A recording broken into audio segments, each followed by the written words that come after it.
Here's the top stories for October 4th. The European Union gives 54 million pesos in aid for the Philippines typhoon victims. Phivolcs has identified the new fault that triggered the 6.9 magnitude Cebu earthquake. The Malacanang respects Vice President Duterte's decision to skip OVP budget deliberations. PAGASA says severe tropical storm Paolo has exited PAR, with signal number 1 still up in several Luzon areas. Israeli strikes killed dozens in Gaza as Hamas considers its response to Trump's peace proposal. The European Union will provide 800,000 euros, or approximately 54 million pesos, in financial assistance to the victims of the recent typhoons and flood in the country, and express solidarity with the Philippines because of the devastation caused by the 6.9 magnitude earthquake in Cebu province this week. In a statement, it said that the funding will help address the most urgent needs of people in the hardest-hit areas, including communities that are also affected by conflict, pointing out that the aid is in response to the series of tropical cyclones that have affected the Philippines in past weeks, intensifying monsoon rains across the country. The EU assured that it is also closely following the humanitarian situation on the ground after the earthquake that struck Cebu last September 30th. The Philippine Institute of Volcanology and Seismology has traced the source of the September 30th magnitude 6.9 offshore northern Cebu earthquake to a newly identified fault in Bogo City, Cebu. Phivolcs on Friday, October 3rd, said its quick response team identified the on-land extension of the fault that generated the September 30th earthquake in Sitio Looc, Barangay Nylon. The agency has since named the feature the Bogo Bay Fault. Phivolcs explained that the Bogo Bay Fault is the on-land extension of the offshore fault initially identified as the generator of the Cebu earthquake. The Malacanang said it is up to Vice President Sara Duterte whether she will attend the plenary deliberations for the Office of the Vice President's 2026 budget.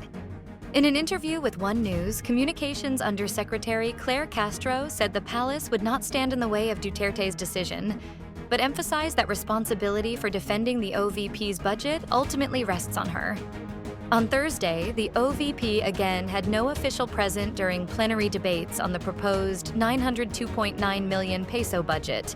Palawan's 2nd District Representative Jose Alvarez, who is sponsoring the agency's allocation under the 2026 General Appropriations Bill, admitted he stood alone in defending the OVP's funding. Severe tropical storm Paolo exited the Philippine area of responsibility early Saturday morning, October 4th. But the Philippine Atmospheric, Geophysical and Astronomical Services Administration warned that it will continue to bring strong winds, rough seas, and possible coastal flooding in several parts of Luzon. Earlier today, the State Weather Bureau located the center of Paolo, 295 kilometers west of Sinait, Ilocos Sur. It was packing maximum sustained winds of 110 kilometers per hour near the center and gusts of up to 135 kilometers per hour. Despite exiting PAR, PAGASA said tropical cyclone wind signal number 1 remains in effect over several areas in Luzon, where minimal to minor impacts from strong winds are expected. Israeli strikes and gunfire killed at least 57 Palestinians in the Gaza Strip, health officials said on Thursday, as Hamas was still considering its response to U.S. President Donald Trump's proposal for ending the nearly 2-year war.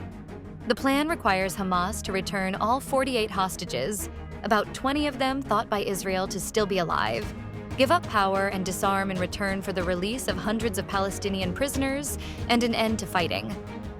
However, the proposal, which has been accepted by Israeli Prime Minister Benjamin Netanyahu, sets no path to Palestinian statehood.